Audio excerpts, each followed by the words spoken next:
எதுன்னு சொல்லி தொடர்கிறது சீரியல்னது இப்போ ரொம்பவே விறுவிறுப்பாக போய்கிட்டு இருக்குது. வீடியோ ஆதாரம் கிடைக்கலையே ரொம்பவே ஏமாற்றத்தோடு இருக்காங்க ஜனனி.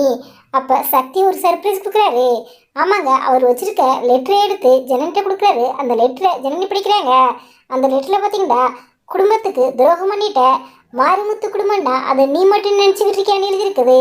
இதை பார்த்த ஜனனி அப்புறம் வேற யார் இருக்கா அந்த குடும்பத்தில் சந்தேகப்படுறாங்க. வீடியோ ஆதாரம் கிடைக்கலாட்டி என்ன இந்த லெட்டரை வச்சு எப்படி குணசேகரனை மடக்குதுன்னு ஜனனி பிளான் பண்ணுறாங்க.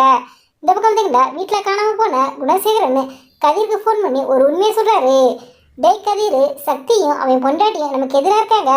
அவங்க 2 பேரும் சேர்ந்து முடிஞ்சு போன பழைய விஷயங்கள்லாம் தோண்டி இருக்கிறாங்க. அதெல்லாம் வெளில வந்தா நம்ம எல்லாரும் உள்ளே போக வேண்டியவருன்னு ரொம்பவே ஆக்கசம் சொல்கிறாரு.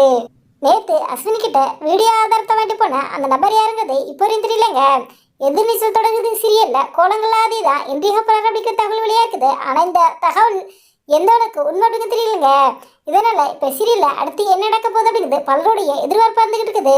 சக்தியும் ஜனனியும் சேர்ந்து ராமேஸ்வரம் போயிட்டு ஆதிகுணேஸ்வரன் யாரு, அவருடைய பேக்ரவுண்ட் என்ன, அவரை பத்தி தெரியாத பல விஷயங்களை தெரிஞ்சுக்க போறாங்களா, இதற்கு ஜீவானந்தா உதவி செய்ய போறாங்கிறத நம்ம வெயிட் பண்ணி தான் பார்க்கணும்.